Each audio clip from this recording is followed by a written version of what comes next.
Hello and welcome to another episode of the Revenue Revolution podcast, sponsored by Jointflows. Today, we're joined by Dustin Brown, who is a sales leader at Gong. How are you today? I'm well. Good morning. Good afternoon. Yes, good morning for you. Good afternoon for us. It's great to have you on board. I've been really excited about this episode ever since it's been booked in because I know you've got a wealth of knowledge to share and it's going to be extremely useful for our listeners. We always like to start with a little bit of history or background, should I say, in terms of who you are, how you've got to where you are. So, floor's yours. Awesome. Well, I'm very excited to be here. Mick and I go back from our days at Outreach, and so it's an honor to be on his podcast, on your podcast. So again, thanks for the invitation. Just yeah, by way of background, for the past close to 20 years now, I've been in sales, starting off with your typical one call close type sell. People, small businesses calling in, wanting their websites designed. And this was during the '08, oh 07, oh 08, market crash. And I saw that, hey, I'm actually pretty good at this and making a pretty good amount of money, and seeing, folks who, go the traditional route, not faring so well. So early on, I got the taste for sales and the excitement that comes with, not only helping people, but, being able to earn a good living. From there, I moved into, SaaS sales, technology sales. I saw that, hey, there's going to be more opportunity and more upward mobility in a more defined profession than just digital sales or selling to small businesses, right? Mm, Moved to a company called Right Now Technologies. They are essentially a competitor to, and the best competitor to Salesforce Service Cloud. It was built for contact centers. It was building, knowledge base, dynamic knowledge base, things that we take for granted today was revolutionary back then. It was, and this was came to bear during the market crash of, hey, how can we decrease call center costs?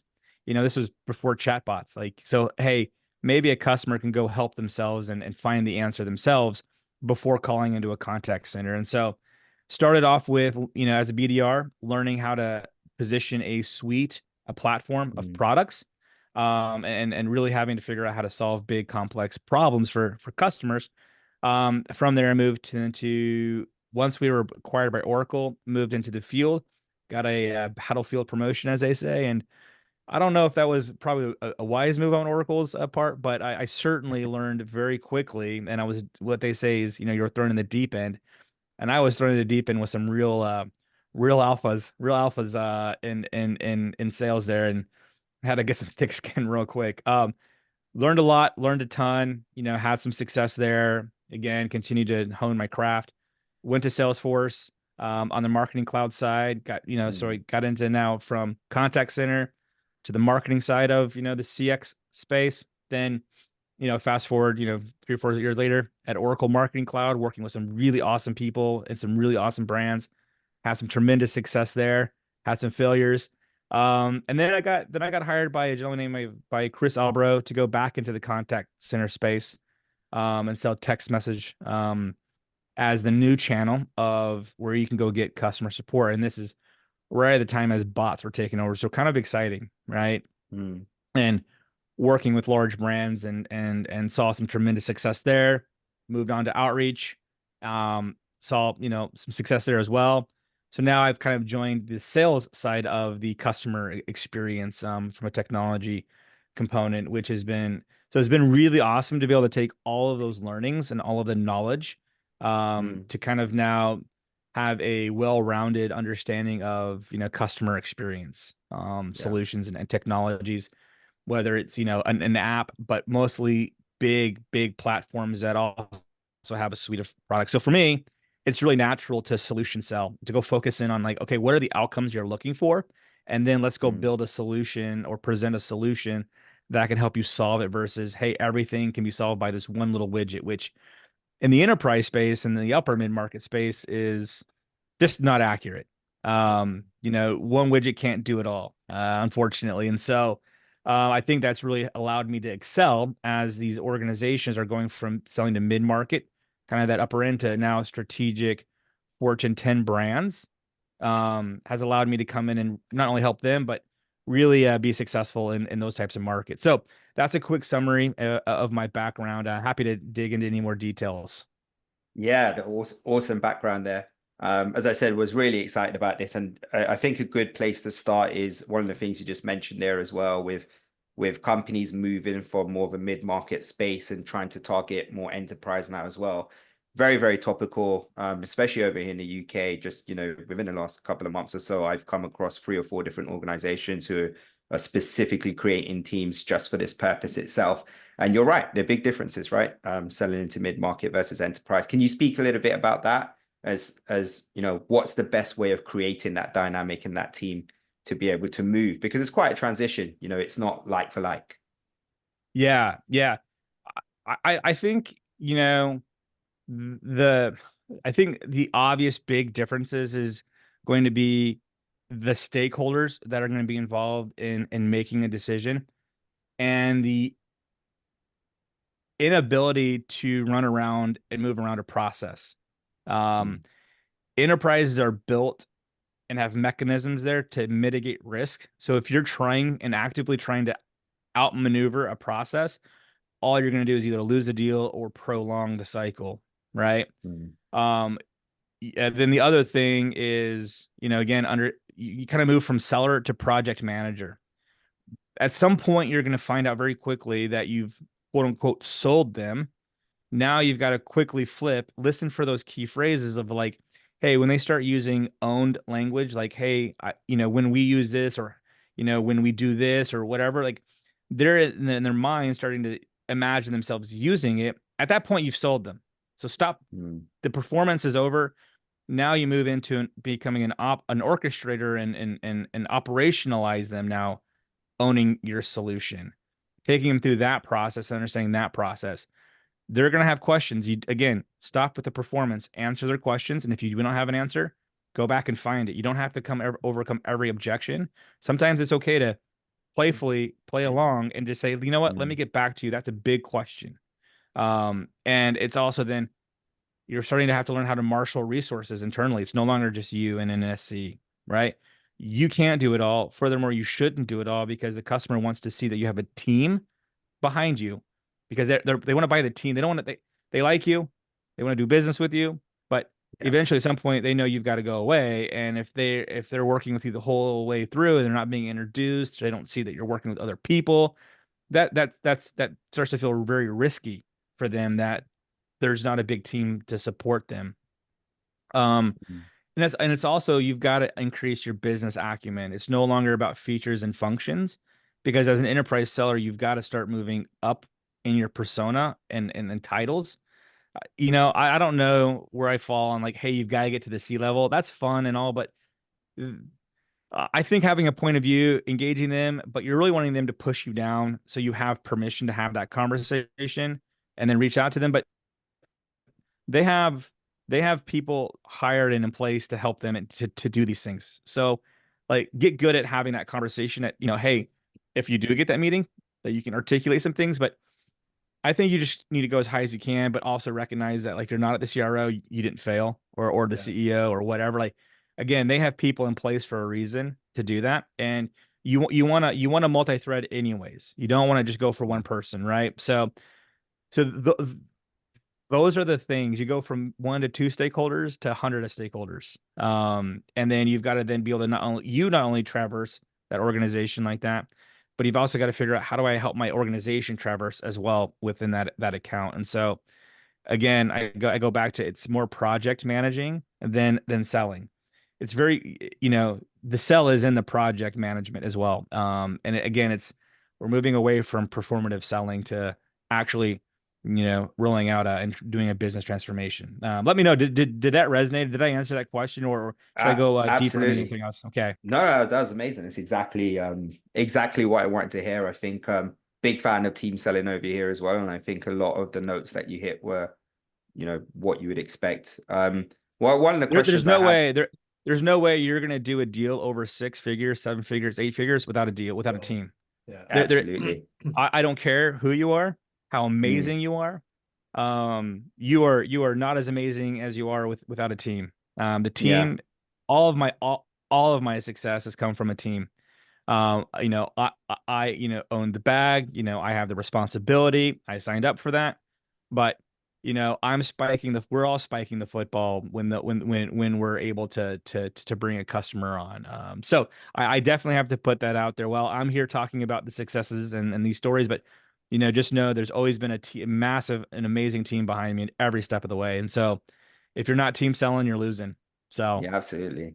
I'm seeing that even within mid-market now as well. I'm seeing more and more requirement for team selling. Prospects get concerned, overly concerned, if it's just the one person that they're interacting with the whole way through. they bless their heart, but buyers don't want to work with sellers because sellers come in doing a performance.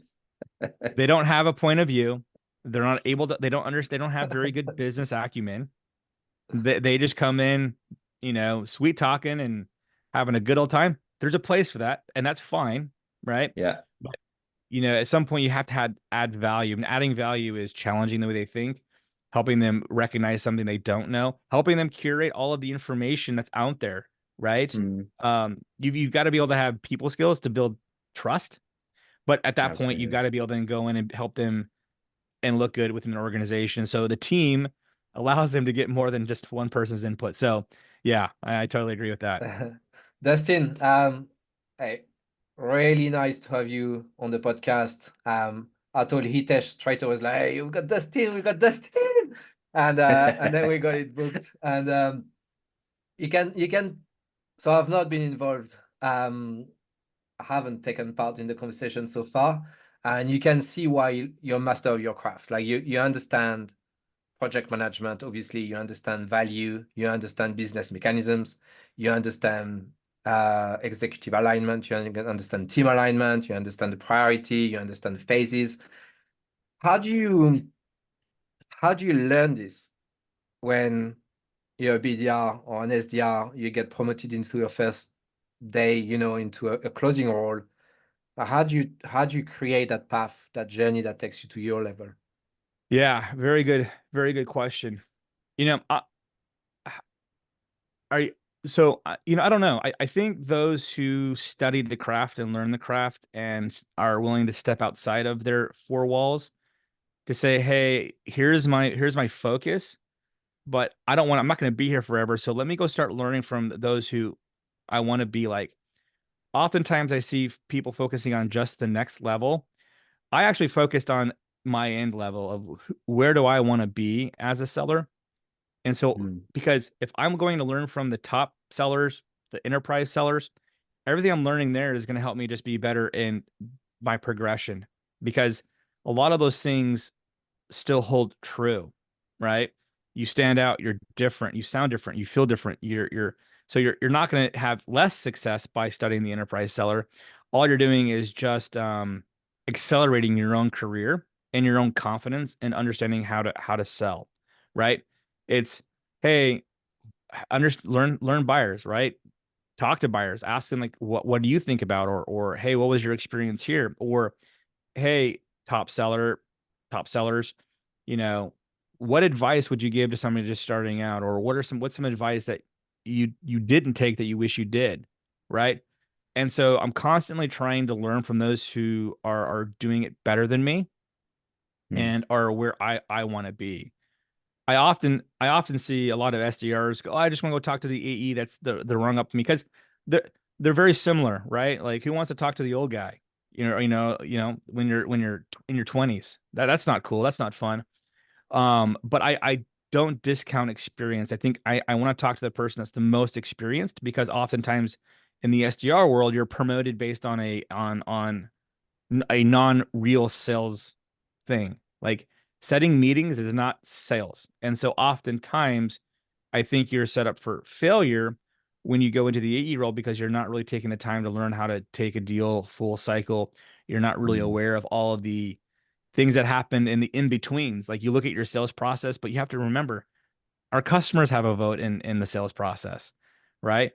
We go two steps forward, we go two steps back. How do I handle that? How do I navigate that? And all that comes with time. But hey, if I talk to somebody that's exactly where I want to be, which is an enterprise seller, they've seen all of that. So I get to short circuit my experience by asking them about like, hey, what happens in the middle? Like, what are the things I should watch out for? Or hey, I get to listen to a call, and then they get to debrief me. Hey, did you see what happened? Did you see how I zig and zagged in these types of, Mm. so you begin to see and get a feel for it. And there's an overemphasis on the science of sales versus, again, we're still dealing with people. And so there's an art and there's a gut feel, and you don't get that without experience. And so therefore, again, I go and talk to those who have that experience. The next rung up is just me with a different responsibility. It's not quite there yet. They just Yeah. successful at setting meetings, so they got Mm. promoted. That's not really teaching me how to go become a better seller. But yeah, read, ask, observe. I mean, you have YouTube. I mean, just there is so many fountains of information, Yeah. and you just really got to become a student of your game. Yeah. We've got a podcast for this if you know anyone who wants to listen. Well, Uh, yeah, exactly. I mean, I love listening to podcasts. And I think also just having a spirit of learning. If Yeah. you come to it and say like I'm just the best, I don't need to learn, then you're not going to grow, and you're just going to be yeah. I mean, maybe you get the two people that are just naturally they just are good, and that's okay. Like there are those freaks of nature. Yeah. But for everybody, people like me, um, I know that I need to go learn and continue to grow. And again, there's times where I get caught where I'm like, oh, I know that already. I don't need to listen. And I go, oh no, I need to listen. So just Yeah. approaching everything as a student. Nice. The question I have is in hindsight, so you're many years now into the craft, and obviously you made your way up. Now you're selling transformational solutions, like in hindsight, what do you think you should have learned the most about when you started your closing role? And I'll give a few examples just to illustrate. Is it business acumen? Is it running a demo? Is it identifying pain? Is it aligning stakeholders? Like, where do you feel you could have moved the needle the fastest? Yeah, good question. Business acumen, because all those things can be learned. Well, Mm. business acumen, I would say, is the foundation of everything, because you know, if you don't know why you're asking the questions, you're not going to understand the answers. And if you don't understand the answers, you're then not going to know how to maneuver. Does that make sense? Yeah. Yeah. Right? Yeah. Yeah. Because I can learn to demo. That's like learning to drive, like repetition, right? I asking a question again. The question's there. I can ask it, but if I don't know and understand what I'm reading, what they're saying, that then I'm not going to be able to have any kind of real point of view. My questions are going to ring hollow. When they answer, I'm not going to understand that. I'm just going to go to the next discovery question, and they're going to know that. Mm. They're going to know immediately that you don't really understand what they're saying, right? Like, because most businesses are very similar in terms of like the mechanics, right? But they just have different names for them. But a lot of things still hold true that, you know, like for example, P&L. Like, okay, who owns the P&L? What is a P&L, right? Who owns budgets and how are budgets decided within an organization, right? You can say he's a decision maker or she owns the budget, but do you even know what that means? Like, Mm, do you Mm. know what happens during a budgetary conversation? yeah. Or hey, when you look at a profit loss statement on a 10K, do you know anything what that means? Can you see that they may have had a really good year, but their operations are a mess, and so therefore it just erased, you know, X% of their profits. Well, Yeah. if you have a solution that can help with efficiency, that's a big indicator that, hey, all right, I'm beginning to see some. You get my point. Yeah. Yeah. And Mm. I would even add to this that at SMB level, especially when you're promoted from booking meetings to closing deals, you're arguably closer to the C-suite than you are in an enterprise deal. So Yeah, by the time you move through the ranks in an enterprise deal, you could incrementally, gradually, deepen your knowledge. Obviously, like it's more and more important. But at SMB level, you're gonna pitch the CRO, you're gonna pitch the CEO very quickly, and yeah, and yeah, you're coming out yeah, of like like having never talked to anyone about, let alone running a business yourself. So that's right. understand how profit is built, understand how you calculate, yeah, to your point, like profit margin, P&Ls, what does that mean? What's at risk? How do you raise money? A lot of the Yep, game is about funding the company, how do you do that? that's right. That's right. No, I totally agree. And the other thing too, like you know, people are like, well, hey, I'm in the SMB, I don't do all that, but okay, well, what are you doing to prepare yourself for that next role? Like, Yeah. one of the things that, like, you know, I did, and other, you know, top performers I know, they work the weekends, they work after hours, they're reading Wall Street Journal, they're asking Google questions. I mean, Chat GPT, for Pete's sake, you can be asking, how do businesses work, and how, what is a P&L, et cetera, et cetera. And so there are so many avenues for you to continue to learn. And this is where, you know, any elite athlete is they're doing what their competition isn't, right? Uh, If you're, you know, instead of going out with your buddies after a hard day at work, whatever, go and just read, go study, go ask questions, go continue just to get better. Don't focus so much on the craft. The craft will Mm. come, Yeah. but mm, focus on the business acumen as well, because a lot of selling is, again, it's knowing just how to move somebody from a step to a next step and guiding them through a process to an outcome. I mean, it's, again, it's not this performative thing. If I say the right thing, then this happens, and then I juke here. It's just, as you go up in the scale of segments, it's, again, it's just knowing what you're talking about and being able to connect your solution to the outcome they're looking for, and then understand all the things in between. And you yeah. don't get that by just focusing on the product and just focusing on your skill. Yeah. Because at some point, people become smarter than you. Yeah, absolutely. And one of the things you mentioned a while ago as well was the differences between like the buying process and the selling process. And that's often something that can cause, you know, big damage in terms of the ability to close a deal, you know, to the forecaster within the company and so forth. How is it that you go about aligning that? What kind of advice do you give to reps for this? So the question is, how do I align the buying process to the selling process? Well, That's first, correct. recognizing that it's different, and that Mm, it's not about me.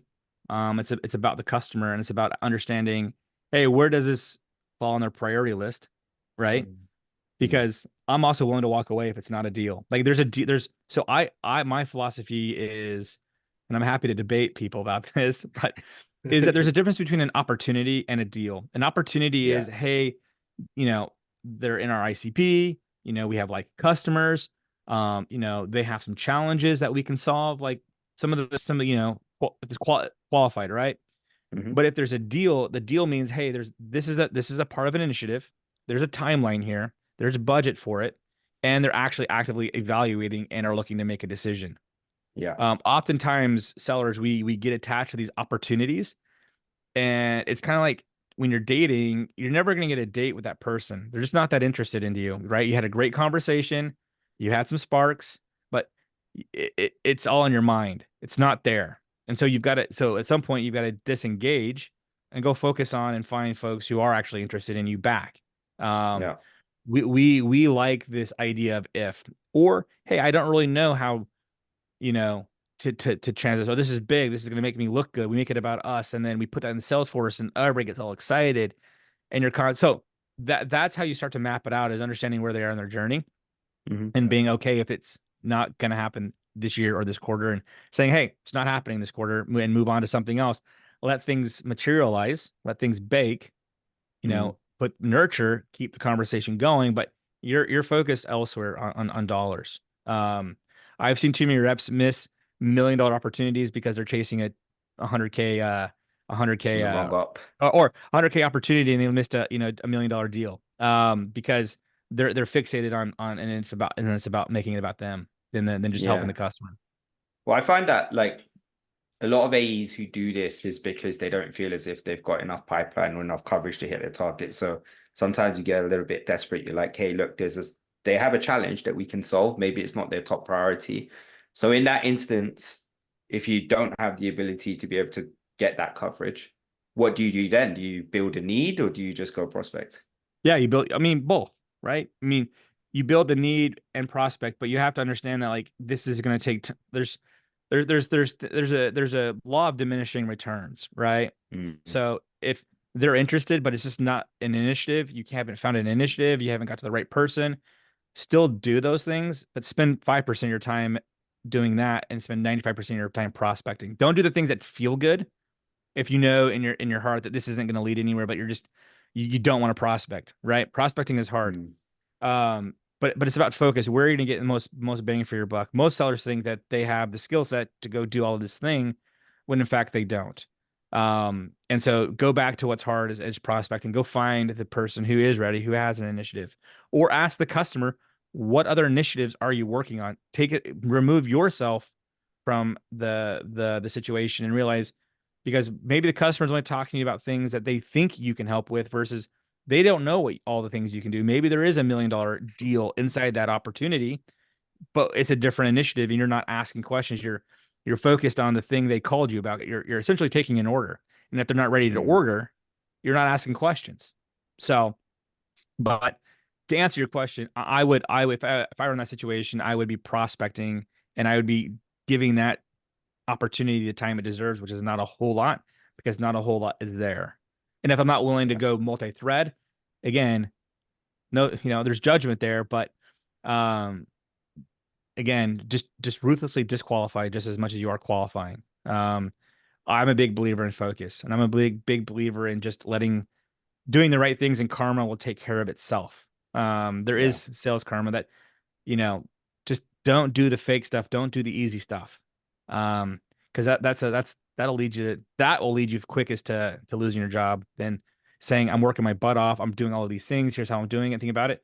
Most leaders are going to see that you're doing the right things and you're going to be fine, but just do the right things in a cycle, or, run your business. Yeah, absolutely. I've got, so you spoke about the performance side of the sales process, and then you spoke about the process side of the sales process, which is project management, orchestration, alignment. When you're in your position as enterprise strategic AE in a company with another 200 salespeople fighting for the same resource as you at the same time as you, with probably the same level of urgency as you at the end of each quarter, at the end of each fiscal period, what's your methodology to build a business case which is internal only, so that you get the priority over another 10 or 20 salespeople? Yeah. Really, really good question. A lot of it comes down to a number of things, one of which is your reputation. Is your reputation something that just asks for resources and they're supposed to figure out what you need and how to help you? Or do you have a reputation of being organized, being clear, being concise, and being organized, and bringing them in on things that are real? So that would be the first thing that I would focus on. How far can I take it before I really need resources?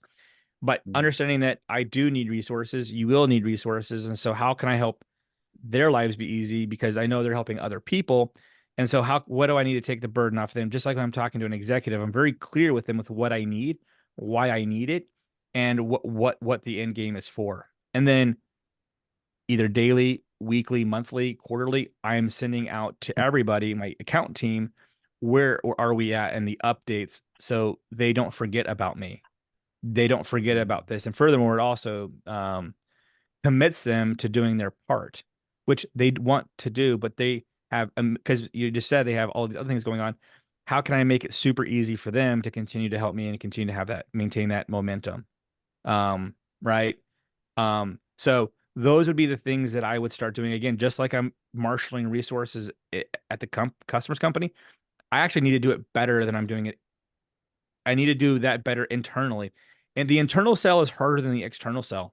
So just all the things I'm doing to be clear, organized with the customer to help them navigate, I got to do the same thing with my internal team, because again, they're, like you said, they're working on a million different things. So how can I be the easiest? And then when we win, take care of the internal team. Yeah. Like, buy them a drink, send them a gift card, do something really cool for them to show that you're grateful and that they're just not a tool for your use. Like they have other priorities as well.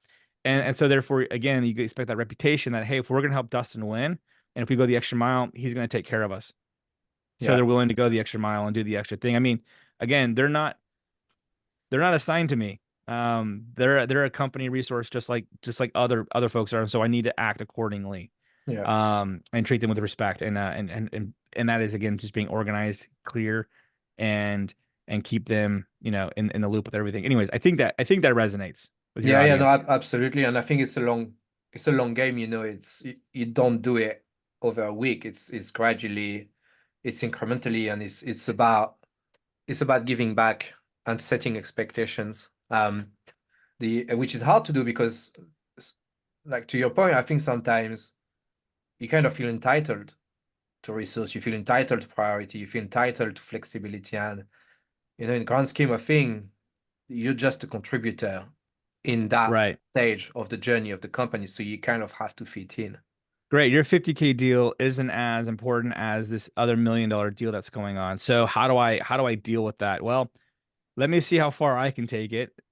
Can I do this thing asynchronously? Or hey, do I need somebody? But again, just being very clear and setting the case of like, hey, this logo matters because there's 100 million, or $1 million on the other side. So, but again, it's just being clear. And then, for me, everything I do is like, I don't know if this is a good thing, and maybe we don't dive into on this topic, but I actually really care about what people think of me. I want I'm weirdly obsessed with having everybody love me. Like that is my toxic trait. But it drives me to make sure that I do the right things with my team and make sure that I don't burn bridges and that I don't have this sense of entitlement. I mean, I'm sure I have momentary lapses of like, hey, we got to move, and I can come off a little gruff, whatever. But like, to me, I still care about the relationship, and so like, therefore, I'm gonna try to do things accordingly to ensure that that stays intact. And those things are important. Um, but the process I follow is, again, just being organized, being clear, and helping them understand, and then keeping them organized. Like, it's on me.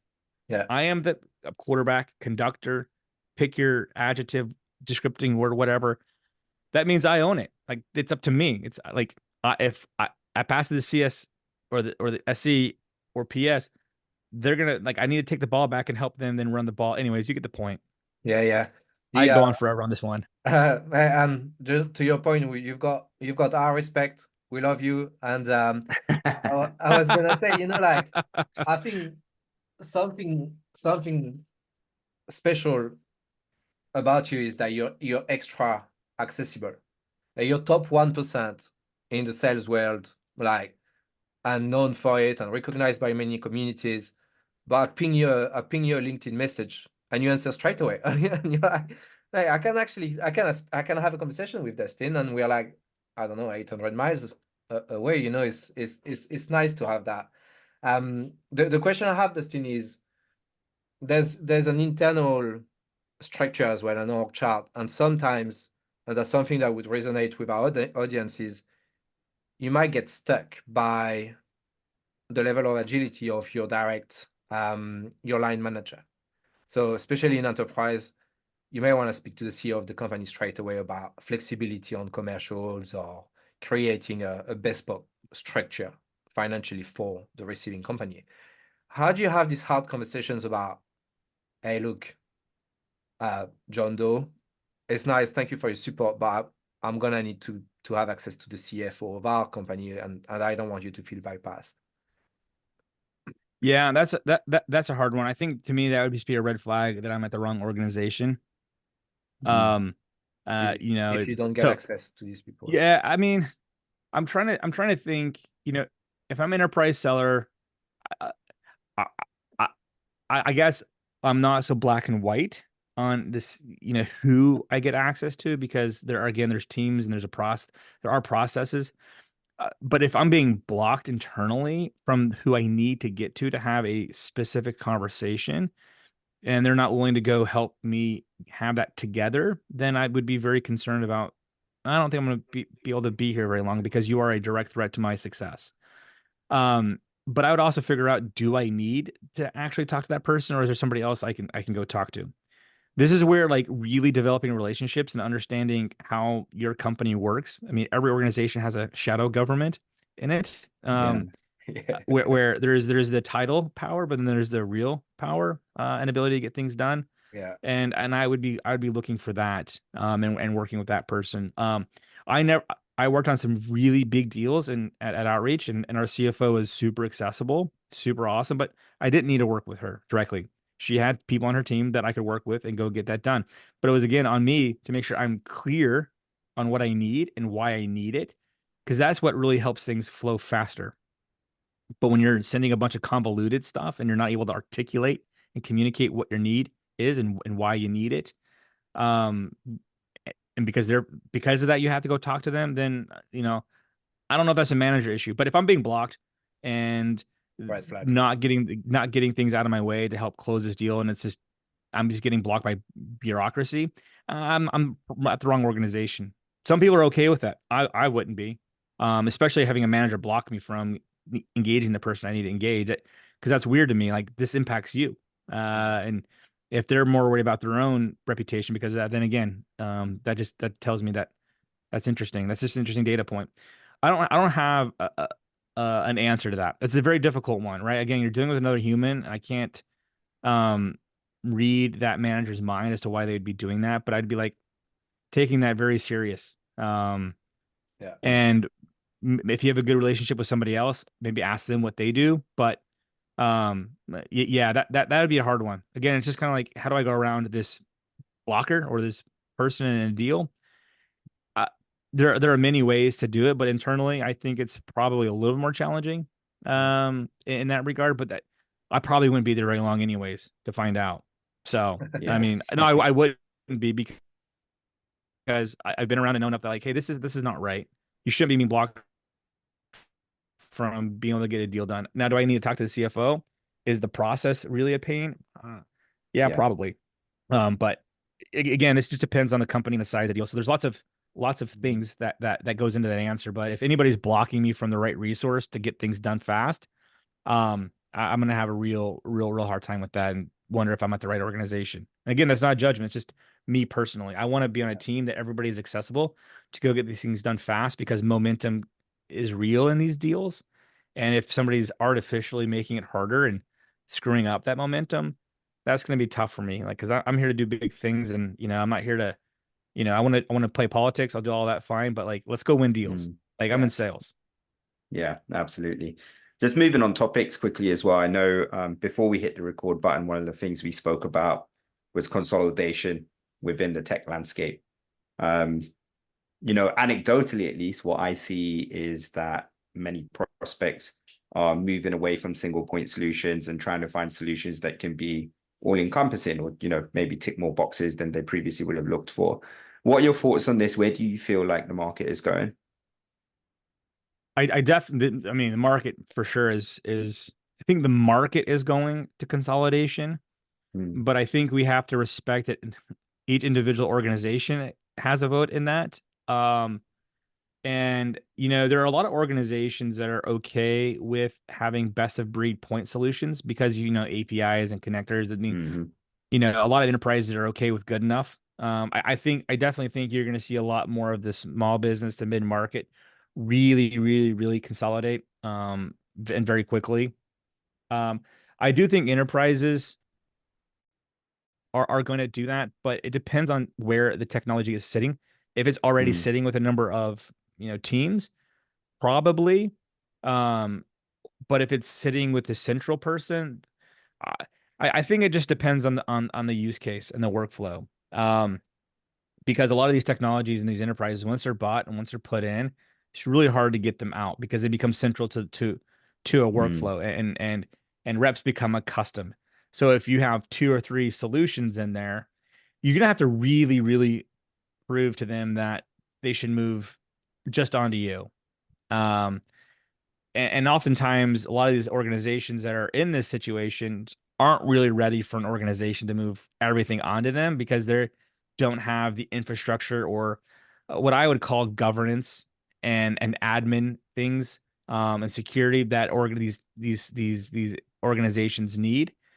And so I think once that happens, I think consolidation will happen much quicker in the enterprise. A lot of times, a lot of conversations I have with enterprise people is, hey, these features are fine, but kind of talking about marketing, when our marketing automation was, I don't know if we did this on this call or pre-call, but there's still a skill gap shortage in being able to leverage these tools in the enterprise.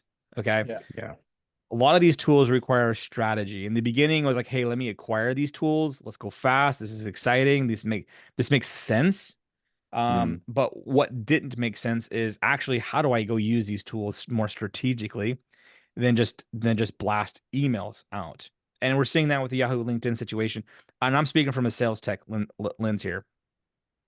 And so right now, there's still of like, hey, what do we do with this thing? And how do we use this? But if we're already using it and our reps like it, it's kind of, it ain't broke, don't fix it. And so it's going to be really incumbent upon these technologies and these companies to really get serious about helping the customer to unlock strategy and understanding the tool that they have. As well as really showing them that, hey, if you move everything onto us, you're not going to lose the critical features and functions that you do have, right? Because again, there's loss aversion. People want to keep what they have. They don't want to give something up unless it's clearly obvious to them they don't need it. And that's where the business acumen comes back in, is to understanding what outcomes you're looking for. Well, hey, if that's your outcome right now and you're not really using that feature now, then is it really a loss? And so it's just being able to have that conversation. But I do think tech consolidate. I got a bit of a tangent there. But I do think tech consolidation is happening. It's real. But I think a lot of enterprises are also looking at like, hey, I'm okay stitching together a best of breed solution as well. And because I don't think enterprises want to be stuck with just one vendor. That's also risky. So there is some of that. So it's just, again, going back and being very, very clear on what the outcomes are, what the business is trying to do. And hey, are you a platform or a partner? And there's lots of things that go into that conversation. Whereas a smaller business, they don't have the tech debt, they don't have the culture debt, they don't have the user debt.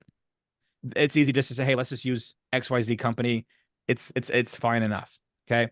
But you get to, a Fortune 500, a Fortune 100 customer, very unlikely is your SaaS technology going to revolutionize business and save their business like it would a smaller organization. So it's just, again, understanding the space you're in and what you're doing, right? So, but again, that's incumbent on the seller and what's going on. But yes, the conversation is definitely very real, and these organizations are really wanting to not have more vendors than they need, because that creates a lot of other problems. But I don't think that's a value. I think that's a value add. I don't think that should be a value prop.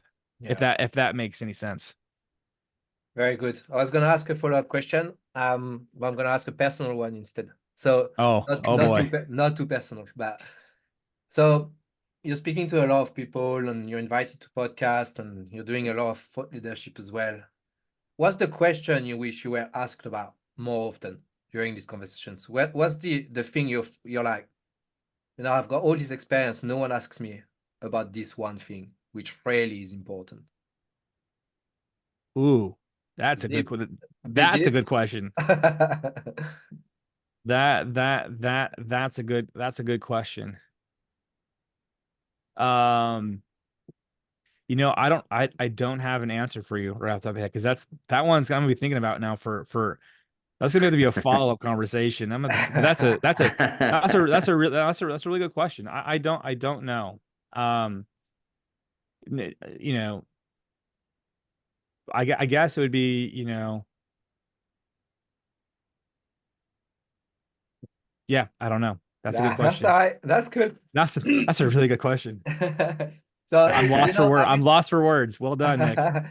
I think from my experience, you never ask about how you navigate failures. You never ask about, it's always about success. It's always about what you did well. It's always about it's good. Yeah. How you win something and how did that feel? Never you really ask about how did you manage that setback? How did you manage that big loss? How did you manage? It doesn't have to be personal, but you lost a huge 2-year worth of work contract.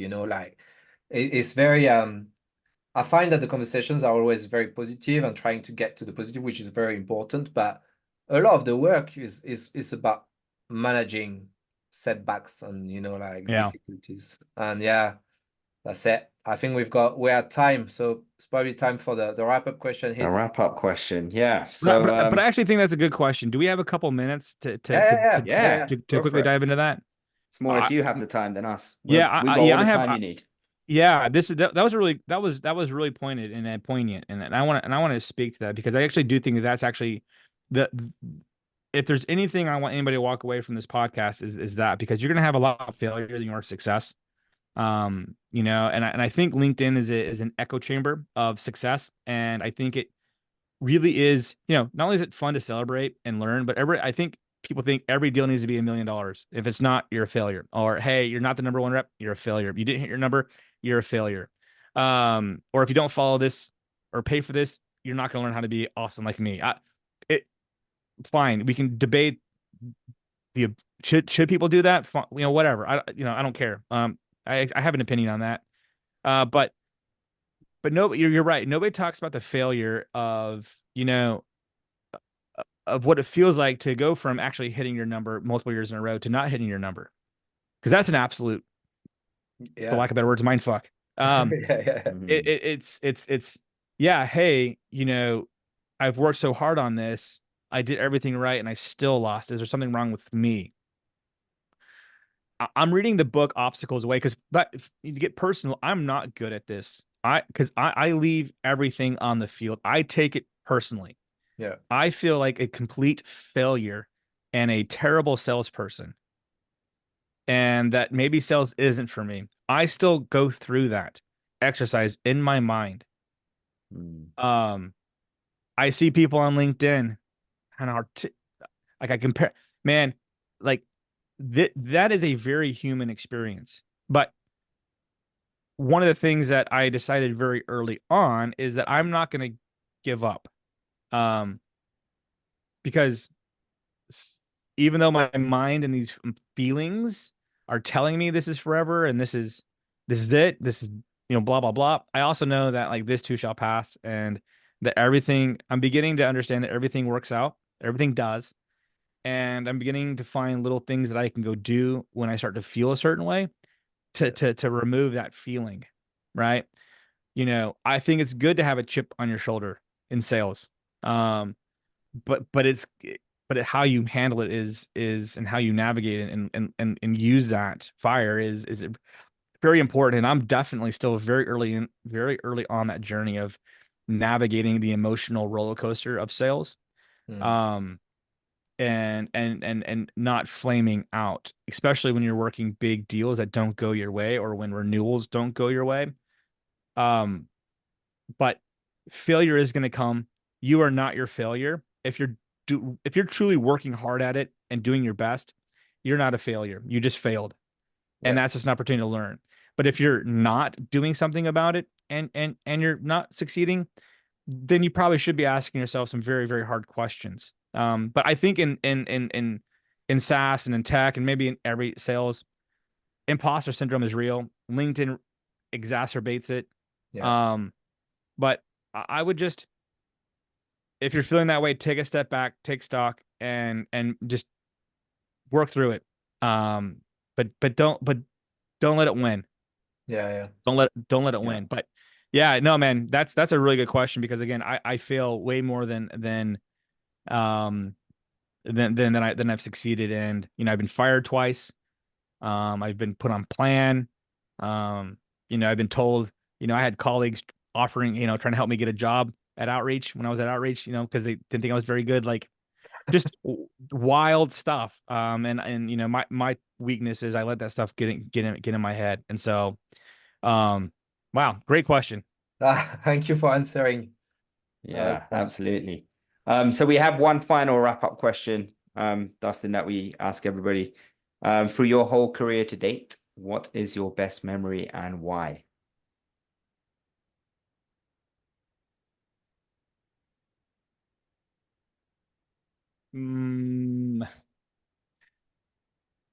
What's my best memory?